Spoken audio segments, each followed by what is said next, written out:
Everyone said I was crazy to take this job. Maybe they're right, but when you're a medical school dropout with a mountain of debt and no other prospects, a high-paying night shift job at a private morgue can seem incredibly appealing, especially when you have no other options. My name is Derek. I am 22 years old, and I have just become a part-time employee at Flint & Sons, a 19th century private chapel located on the outskirts of Edinburgh, Scotland. The ancient sandstone building stood alone at the end of a secluded road, surrounded by old pine trees and a low, moss-covered stone wall. "Are you sure you want to do this?" Dr. Monroe, my old professor, asked when writing my letter of recommendation. "That place has a bad reputation." "I need the money," I replied, "and I'm not afraid of death." He looked at me with a strange expression. "You should be." I thought he was just joking. On my first day, I met Mr. Flint, the mortuary manager. He was a thin, stern-looking man with a neatly trimmed white beard, aged anywhere from 60 to 80. Mr. Flint is not the talkative type. He gave me a quick tour of the facility, the cold room for storing bodies, the embalming room, the shroud room, the office area, and the waiting room for relatives. "Your job is simple," Mr. Flint said. "Night shift, 10 p.m. to 6 a.m. Monitor the cold room temperature. Keep records and prepare new bodies before Hannah arrives for the morning shift." "Do many people die at night?"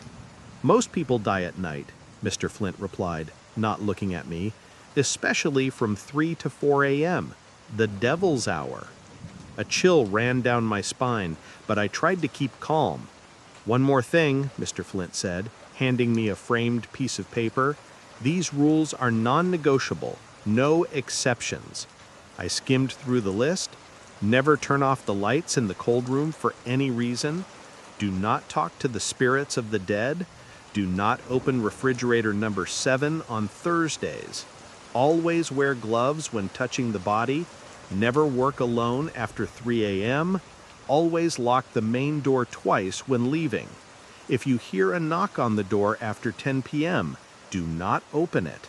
If the phone rings at exactly 12 midnight, you must pick it up before the third ring. When your name is called 3 times in a row, do not turn around. If you meet a stranger in the hallway, ask who they are looking for. Do not touch the deceased's personal belongings without wearing gloves. Always carry salt in your pocket. I looked at Mr. Flint with undisguised surprise. "Is this some kind of joke for new employees?" "There is nothing to joke about here, Sullivan," Mr. Flint said, his face expressionless. "These rules are written in blood and tears. Violation will cost you." I thought he was just trying to scare me, a common prank. But as Mr. Flint showed me the procedures, I began to wonder why a small suburban morgue would pay such a high salary to a college dropout like me. "Sebastian will be at the gate. If there's a problem, call him. But I advise you not to bother him unless absolutely necessary." Mr. Flint was about to leave. At the doorway, he stopped and turned to look at me. "One more thing, Sullivan. It doesn't matter what you hear or see in the night. Remember that the dead do not always rest in peace." With that, Mr. Flint left, leaving me alone with the refrigerators and an uneasy feeling. But it was too late to retreat. I needed the money. Little did I know this first night shift would just be the beginning of the most terrifying series of events in my life. Part 2. The first night started out pretty quiet. I sat in my small office looking through the files of the current clients. 4 bodies. An old man who died of a sudden illness, a middle-aged woman who died of cancer, a young man who committed suicide, and a body with no information, only marked as pending. How strange. Around 11 p.m., I decided to check the cold room temperature. The room was cold, with rows of stainless steel freezers reflecting pale white fluorescent lights. I quickly checked the temperature of each cabinet. When I got to cabinet number 7, I suddenly stopped. Rule number 3 came to mind. Don't open refrigerator number 7 on Thursdays. Today was Tuesday, but I still felt a strange apprehension. I quickly checked the temperature and moved on to the next cabinet. When I got back to the office, I found a missed call on the landline. No number displayed, no message. I shrugged and decided to watch a movie on my laptop to kill time. The clock struck midnight. As if signaled by an invisible bell, the office phone began to ring. I suddenly remembered rule number 8. If the phone rings at exactly 12 midnight, you must pick it up before the third ring. 1, 2, I grabbed the phone. Flint & Son's morgue. Derek speaking, I said, trying to keep my voice professional. Silence, and then a light breath. Hello, I asked. It's arrived. A very soft, almost inaudible voice rang out. I couldn't tell if it was male or female. Sorry, who has arrived? Who is this? I asked, feeling my heart beat faster. It's in the room with you. The line went dead. I slowly put the phone down, trying to convince myself that it was just a joke. Maybe it was Sebastian, the security guard, or Hannah, the day shift coworker I hadn't met yet. I turned back to the movie, but couldn't concentrate. My eyes kept glancing toward the door. I started to notice small sounds, the squeak of pipes, the crackle of the cooling system, the wind blowing outside. Around 2 a.m., I went to the bathroom, located at the end of the hallway. As I passed the cold room, I heard a small noise from inside, like a light scratching. I stopped. Just the refrigeration system, I told myself. But I still opened the door to check. The room was just as I had left it, quiet, cold, with freezers lined up neatly. I listened. Nothing. I shrugged and was about to turn away when I heard another sound, very soft, like a whisper. Derek. I froze. Someone had just called my name. The voice seemed to come from the refrigerator, the one holding the man who committed suicide. Derek, help me. I took a step back, my heart pounding. Rule number 2 came to mind. Do not talk to the spirits of the dead. Just my imagination, I muttered. Derek, I know you hear me. Open the door. The voice was clearer now, a young male voice, pleading. I stepped back toward the door. Derek, Derek, Derek. I suddenly remembered rule number 9. When your name is called 3 times in a row, do not turn around. It's too late, I heard the voice whisper. I turned and ran out of the room, slamming the door. I stood in the hallway, sweating despite the cold. From the corner of my eye, I saw movement, a dark shadow. I turned back and saw a tall man walk out, which made me jump and scream. Oh my God! Are you okay? The man asked. He was tall, broad-shouldered, about 50, wearing a security guard uniform. Sebastian? I asked, remembering the name. He nodded. I heard a noise, so I came in to check. What's wrong? I thought I heard voices coming from the refrigerator, I confessed, feeling silly saying it. Sebastian did not smile. He just looked at me seriously. Did you answer? No, I said. Rule number 2. Sebastian nodded, seemingly satisfied. Okay, follow me. We'll check around the building. It's 3 a.m. I remembered rule number 5. Do not work alone after 3 a.m. We checked the whole morgue. When we returned to the office, I noticed he always carried a small white bag. What is that? I asked. Salt, Sebastian replied. Rule number 12. Always carry salt in your pocket. Why salt? Sebastian just looked at me. You will know when to use it. The rest of the night passed in silence. When Hannah came to take over the morning shift at 6 a.m., I was overjoyed to be leaving. How was the first night? Hannah asked. She was a red-haired girl in her early 20s with a warm smile that didn't fit the gloomy setting. Fine, I lied. Just a little sleepy. You'll get used to it, she said, lowering her voice. And you know, if you hear something, don't respond. As I left, I wondered what I had gotten myself into. But it was just my imagination, right? Still, on the way home, I stopped by the grocery store and bought a large packet of salt. Part 3. After my first night, I slept through nightmares about whispering and refrigerators. When I woke up, I decided to learn more about the Flint & Sons morgue. A few clicks on Google told me it had been in business since 1872, founded by Ezekiel Flint. What was more interesting were posts on local forums. Many Edinburgh residents considered it haunted, passing on stories of strange sounds at night and of suspicious staff deaths over the years. All nonsense, I told myself, though I remembered the whisper from last night. I arrived early for my second shift, hoping to talk to Hannah. Luckily, she was still finishing her paperwork. "Hi, Derek," she smiled. "Sleep well?" "Not really," I admitted. "Hannah, can I ask you something?" Hannah looked around as if checking if anyone was eavesdropping, then nodded. "In the embalming room. Mr. Flint is in the office." We went to the embalming room. "What do you want to know?" "These rules," I started. "Are they serious, or just some weird old man superstition?" Hannah looked at me intently. "Did you break any rules?" "No," I quickly replied, "but I heard voices from one of the refrigerators." Hannah sighed. "It always starts like that." "What begins?" "Listen, Derek," she said seriously. "Those rules are no joke. This place, it isn't normal. Do you believe in ghosts?"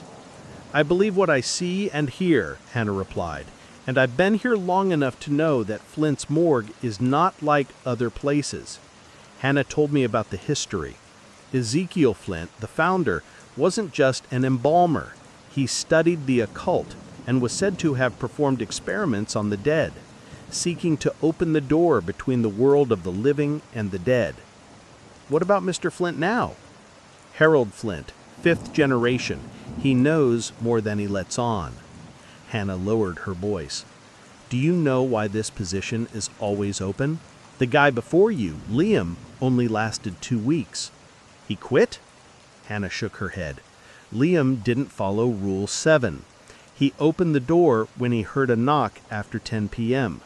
She paused. "They found him in freezer 7. A chill went down my spine. "Are you trying to scare me?" "I'm trying to warn you. And I'll tell you one more thing. Sometimes a special client comes in, usually on Thursday night. They're put in freezer 7. "Who?" "I don't know.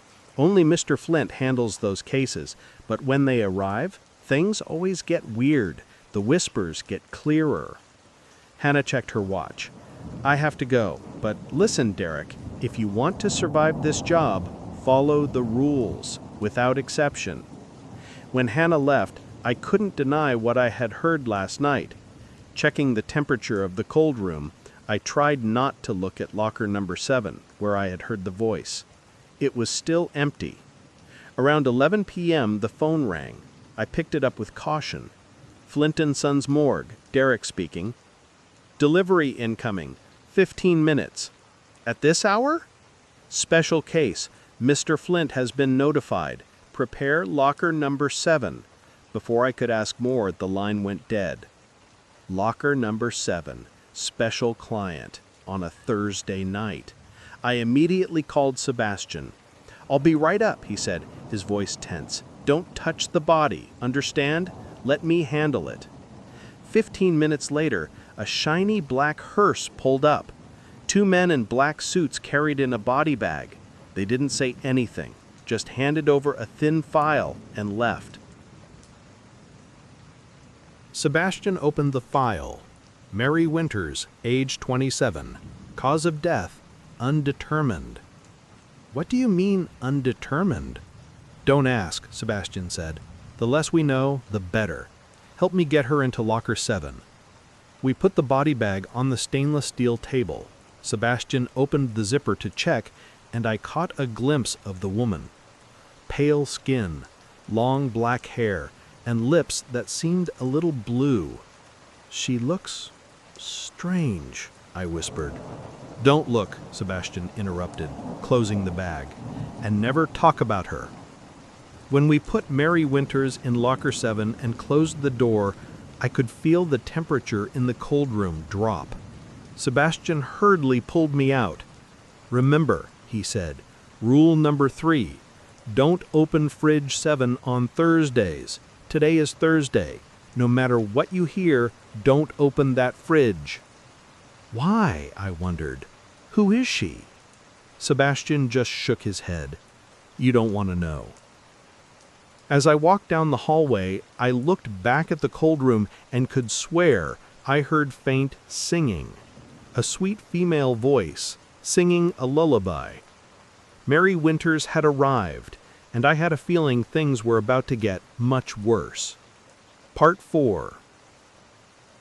After Mary Winters was put in locker 7, the temperature in the whole morgue seemed to drop, even though the heating was on full blast.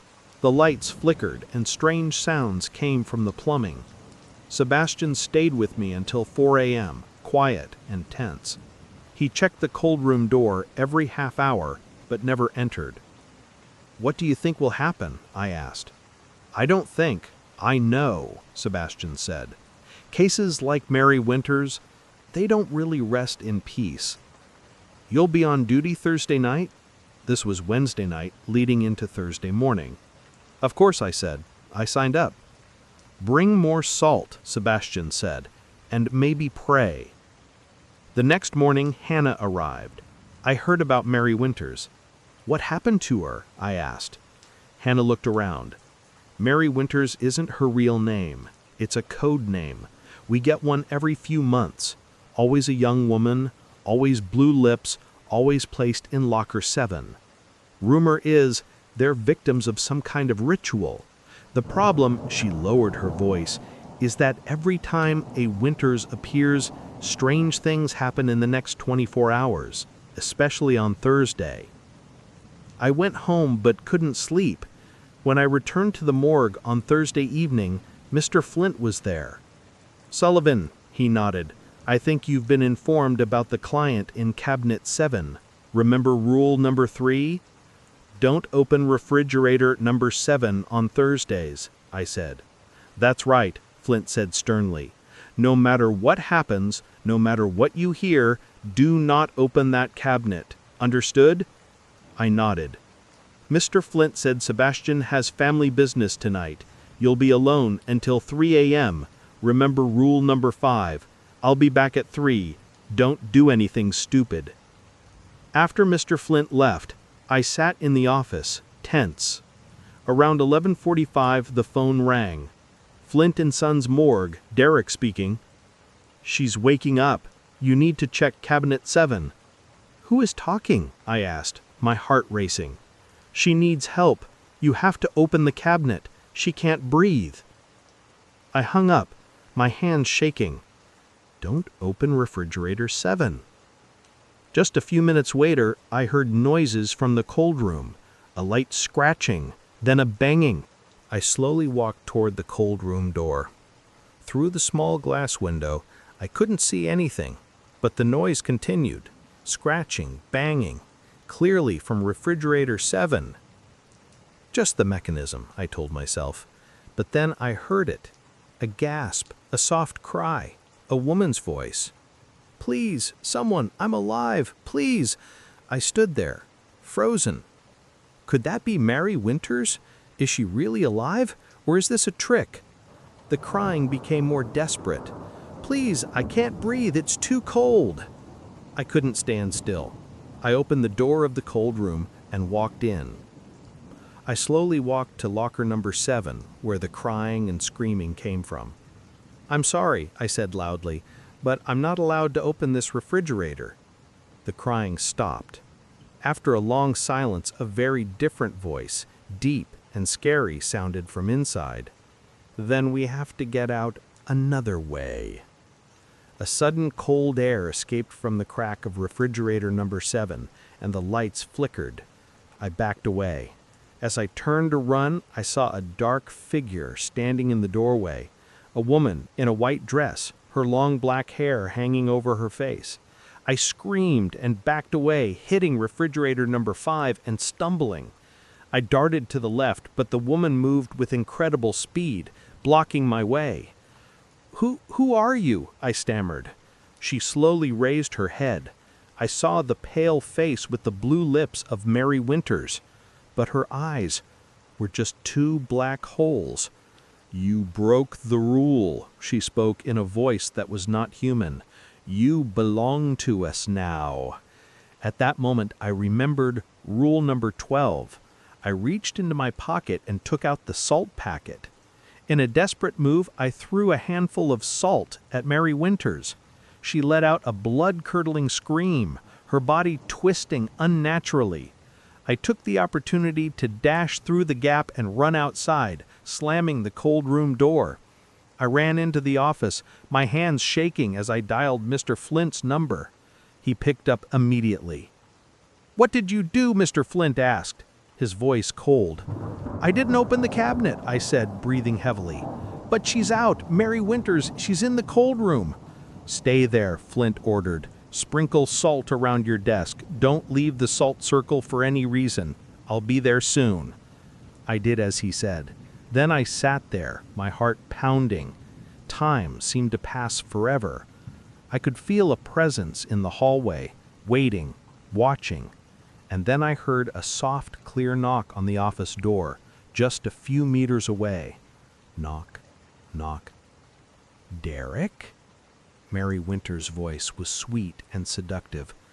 "Open the door, Derek. I won't hurt you. I just need to talk." I didn't answer. "Derek, you can't hide forever. You broke the rules. Now you're going to pay." I heard nails scratching on the door.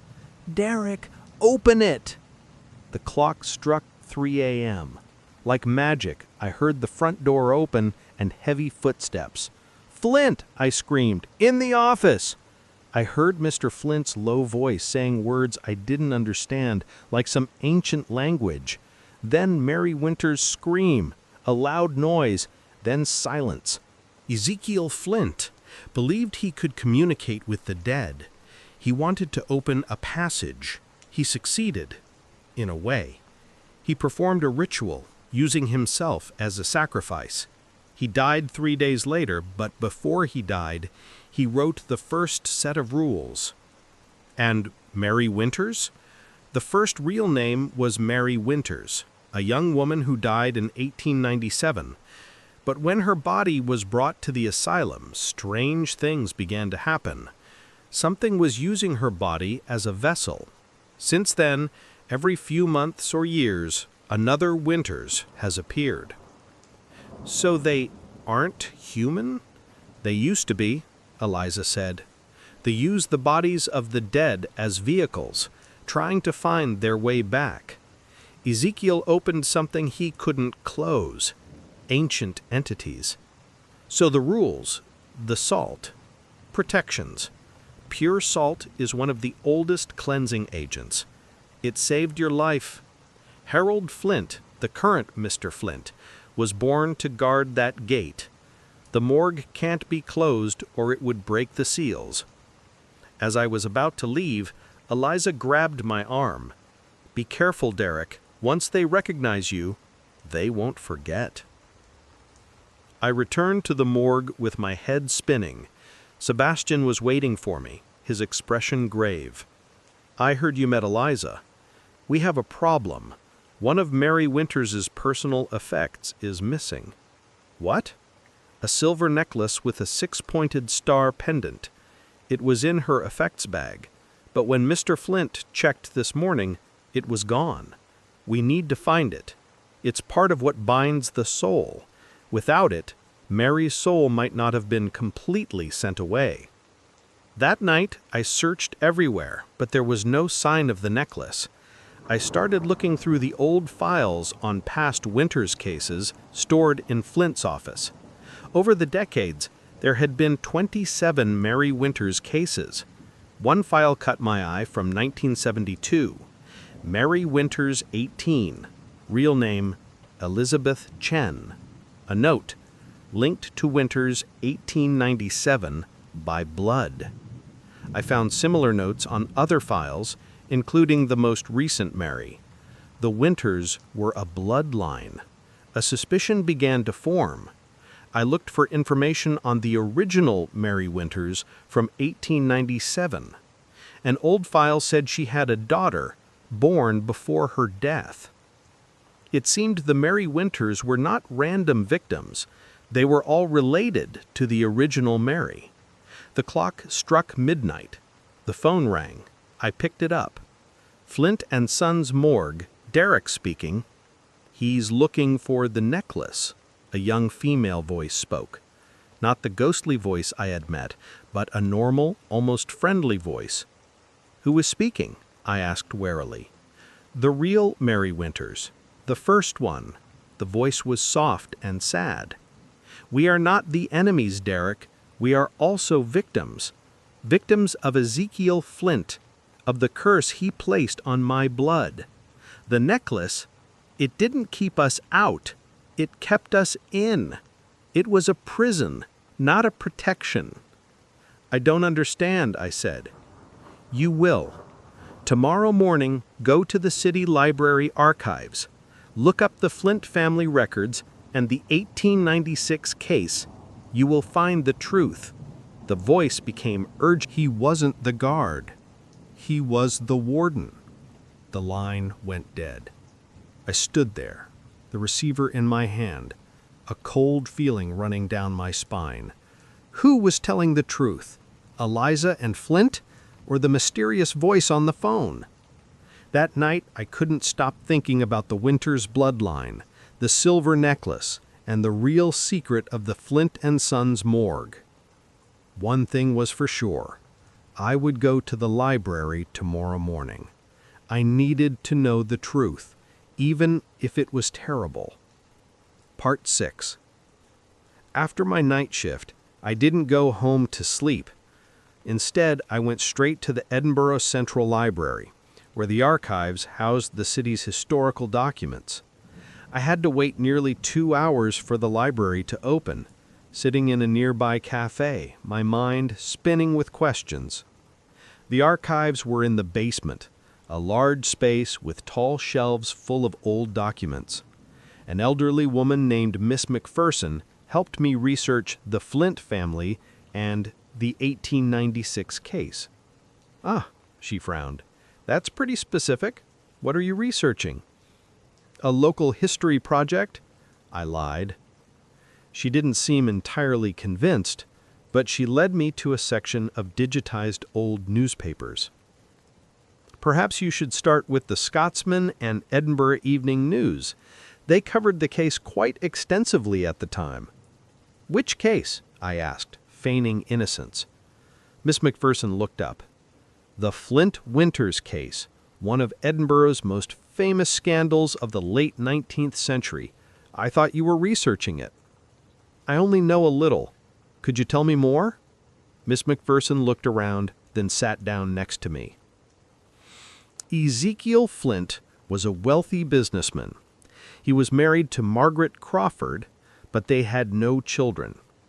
In 1895, a young woman named Mary Winters appeared, claiming to be pregnant with Ezekiel's child. I nearly stopped breathing. And then what? Mary Winters was a servant in the Flint household. She was fired when she became pregnant, but she refused to be silenced. She threatened to reveal not only the child, but also Ezekiel's strange experiments. Miss McPherson lowered her voice. It was said he practiced some kind of black magic. In May 1896, Mary Winters was found dead in her room, or so everyone thought. She was 7 months pregnant. Ezekiel Flint had her embalmed and buried under the pretext of Christian charity. 9 months after the incident, a baby turned up at the local orphanage, a girl named Rose Winters. No one knew where she came from. She had survived. As for Ezekiel Flint, a year after Mary's death, he was found dead in the basement of the morgue under very strange circumstances. The death was ruled a suicide, but there were rumors. She stopped. Anyway, the Flint family continued to run the morgue, Miss McPherson sent me to a computer. I found several articles about the mysterious death of Mary Winters and the grisly death of Ezekiel Flint. But what really caught my attention was a small article from 1921 that mentioned the discovery of Mary Winters' diary. According to the article, the diary was found hidden in the wall of her old room. The diary mentioned the strange rituals Ezekiel Flint performed and how he had marked the unborn child for use as a vessel. The article mentioned the diary was entrusted to Harold Flint, the grandfather of the current Harold Flint. The pieces began to fit together. Mary Winters wasn't originally a supernatural entity. She was a victim. Ezekiel Flint had performed some kind of ritual on Mary's unborn child, turning her bloodline into a kind of bridge. That explained why all subsequent Mary Winters were related to the first. But the big question remained. Were the Flints protecting the world, or were they harnessing power for their own purposes? I left the library and went straight to Eliza's apartment. I found the door ajar. "Eliza?" I called out. No answer. The apartment had been torn apart. Notebooks, belongings, bookshelves overturned, and something was written on the wall in bright red paint. "Found it!" I backed away and hit a shelf. A small, folded piece of paper fell from a book. I picked it up. It was an old black and white photograph of Ezekiel Flint and a young woman I assumed was Mary Winters. She was wearing the silver necklace with the six-pointed star. On the back was a handwritten message, "For when you are ready to know the truth. E." And an address, the Church of St. Margaret of Antioch. The church was long abandoned.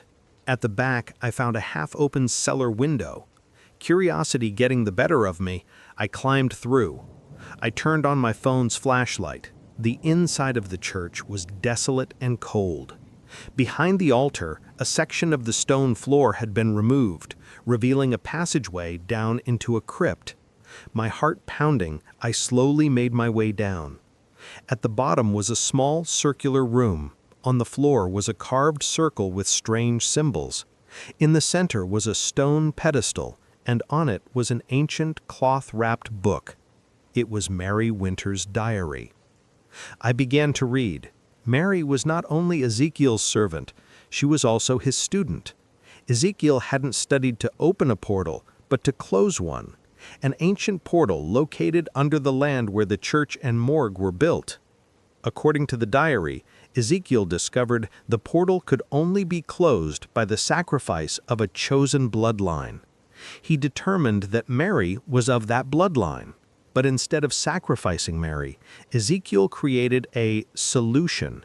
He marked their unborn child, turning Mary's lineage into generational gatekeepers. Every few decades, a descendant would have to be brought to the morgue for a ritual, using the silver necklace to reseal the portal. The terrifying truth is that the Flints weren't heroes. They were parasites, exploiting the blood of Mary Winters. Ezekiel had discovered that each time the gate was resealed, the person performing the ritual would receive power and an extended lifespan. I suddenly realized the hints.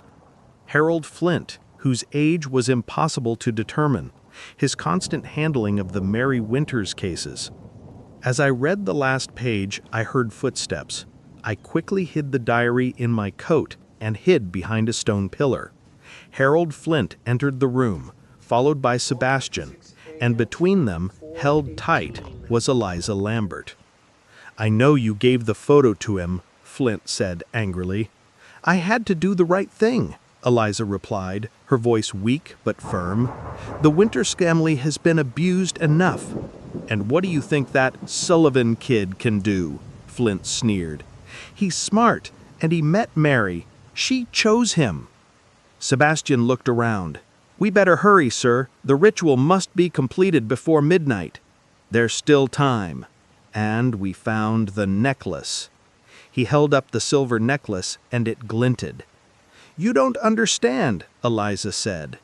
"Mary Winters is different this time. She's stronger. She's tired of being used. Stronger or not, she still has to follow the rules, and with the necklace, I can control her. As they began preparing, I sneaked toward the stairs, but as I approached, a rotten piece of wood creaked under my foot.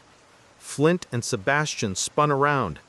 "Someone there!" Sebastian shouted. Throwing all caution to the wind, I rushed up the stairs. I heard footsteps chasing me. I needed to get out, save Eliza, and stop the ritual. As I ran, with Sebastian calling my name behind me, I knew my part-time job at the morgue had turned into something much more dangerous than I had signed up for. I ran through the streets, Mary's diary heavy in my pocket. I didn't dare go back to my apartment. Instead, I found a small cafe. I pulled out the diary. The final pages revealed Mary had created a counter item to the necklace, an item that could permanently end the curse. A silver ring with a blue stone, hidden in the first and last place. A riddle. I checked my phone. 8:36 p.m. I had less than 4 hours to find the ring and stop Flint. I couldn't do it alone. "Hannah!" I called her. "Hannah, I need to see you, immediately. This is life and death." About half an hour later, she showed up at the cafe. I told her everything. "Oh my God," Hannah whispered when I finished. "I always knew there was something strange. I need to find the ring, and I need to save Eliza. Flint will kill her after the ritual." Hannah looked out the window, thinking. "The first and last place. I think I know where it is." "Really?" "The original morgue. The first building was destroyed in a fire in 1932. They rebuilt on the same site. But the original basement is still sealed, lying below the current basement. How do we get in?" "There's an old entrance from the garage. Mr. Flint doesn't know I've been down there." We made a plan. Hannah would go back to the morgue, and I would sneak in through the back door.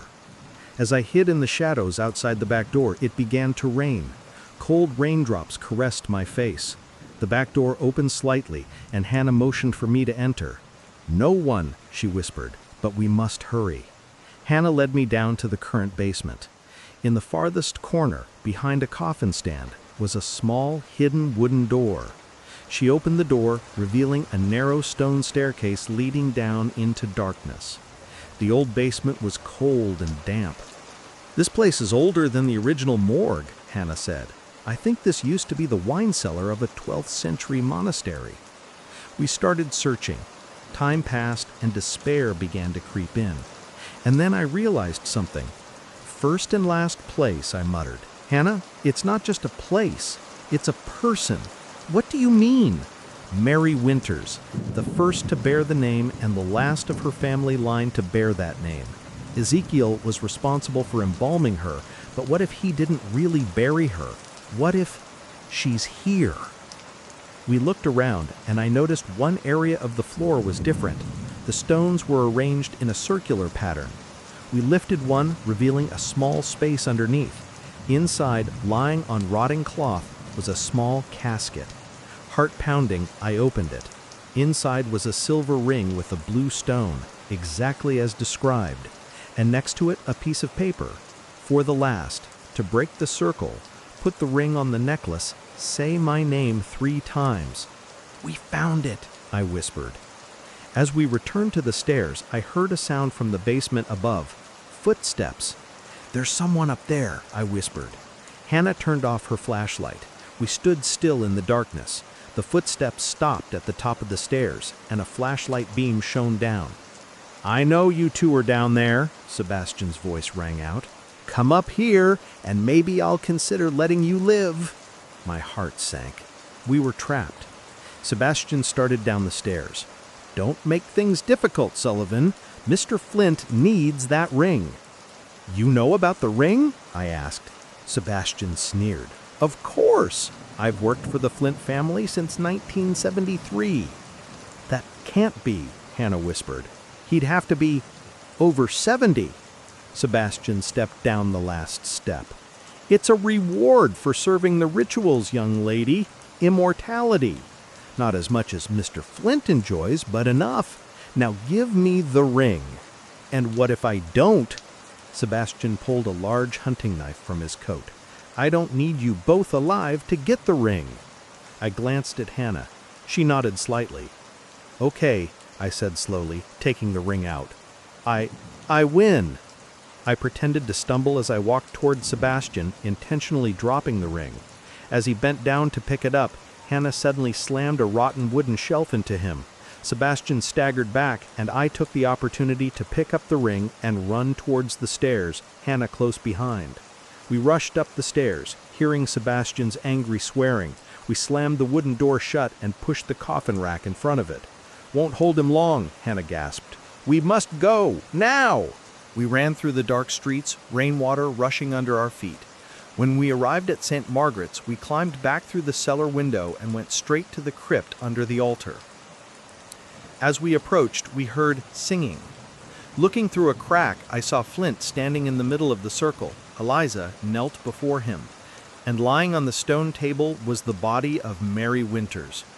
Flint was holding the silver necklace, chanting strange words. The ceremony has begun, Hannah whispered. We must stop him. We pushed the door open and rushed in. Flint turned, his face contorted with rage. Sullivan, you never know when to stop, do you? Stop the ceremony, I ordered. I know the truth.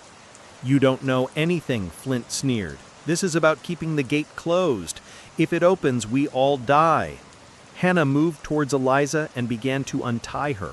Flint saw and shouted. He raised his hand, and as if controlled by an invisible force, Hannah was thrown against the wall, falling unconscious. Hannah, I shouted. Now it's just you and me, Flint said, his voice changing, deeper, older, as if many voices spoke at once. Give me the ring. You're not the one who decides anymore, I said, clutching the ring. From the corner of my eye, I saw Mary Winters' body on the stone table begin to shake. Too late, Flint smiled. She's waking up, and this time there's no one to control her. Mary Winters' eyes suddenly opened, not the black holes, but normal human eyes, filled with fear. Save me, she whispered. In that moment I knew. This was the real Mary Winters. Without thinking, I dashed toward the stone table, past Flint. No! Flint screamed. I reached Mary and placed the ring on her finger. At the same time, footsteps echoed. Sebastian was here. Mr. Flint! He stopped, looking at the scene in horror. Flint was on his knees, clutching his chest. Mary had sat up, the ring glowing brighter. Put the ring on the necklace, I told Mary, remembering the message. Say your name 3 times. Mary looked at me, her eyes clear. She held out her hand, and the necklace flew from Flint's grasp into hers. No! Flint screamed, crawling towards her. You don't understand. It will open the gate. We'll all die. Mary placed the ring in the center of the 6-pointed star. The blue light spread. Mary Winters, she said, her voice clear and strong. Mary Winters, Mary Winters, Mary Winters. The room shook. A bright light burst from the circle. When I opened my eyes, I saw Mary Winters standing in the middle of the circle, not her physical body, but a transparent form of light. Beside her were many other forms, women with different faces, but the same eyes. The Mary Winters, I whispered. Flint was kneeling, his face suddenly aged, his skin wrinkled, his hair white. He was aging right before my eyes. The stolen years were demanding their return. You don't understand, he whispered. It will come out. The first Mary Winters spoke, her voice echoing. There is nothing on the other side, Harold, just us. The souls trapped by your family's greed. Ezekiel said. Ezekiel lied. He created a story to justify using my bloodline so he and his descendants could live forever. But now it is over. The circle is broken. As she spoke, the other light figures faded away, one by one, finally freed. Sebastian stood there, gaping. Then, like Flint, his age began to catch up. His hair turned silver, his skin wrinkled. Mary spoke. Ezekiel's gift is being revoked. Flint collapsed, his body now just a withered old shell. The years, Mary said. All those years are over. She turned to me, a sad smile on her light form. Thank you, Derek Sullivan. I just wanted to know the truth, I said. And you found it. Mary looked towards Hannah, who was waking up, and Eliza, who was free. Take care of them, and take care of this place. There are still secrets to be kept. What about you? I asked. Mary smiled. I have been here too long. It's time for me to rest. Her light form began to fade. Then she was gone. The necklace and ring fell to the floor with a soft clang, no longer having any power. I looked at Flint and Sebastian, now just two frail old men, breathing weakly. They would be dead in minutes as the stolen years claimed their debt. Hannah came to me and hugged me tightly. You did it, she whispered. We did it, I corrected. All of us. Eliza staggered over. Mary can rest in peace now. All of them can. As we left the crypt, I took the necklace and the ring with me, not for their power, but to ensure no one could repeat what the Flint family did. Outside the cathedral, the rain had stopped and the night sky was filled with stars. My part-time job at the private morgue was over, but I had a feeling my connection to this strange world was just beginning.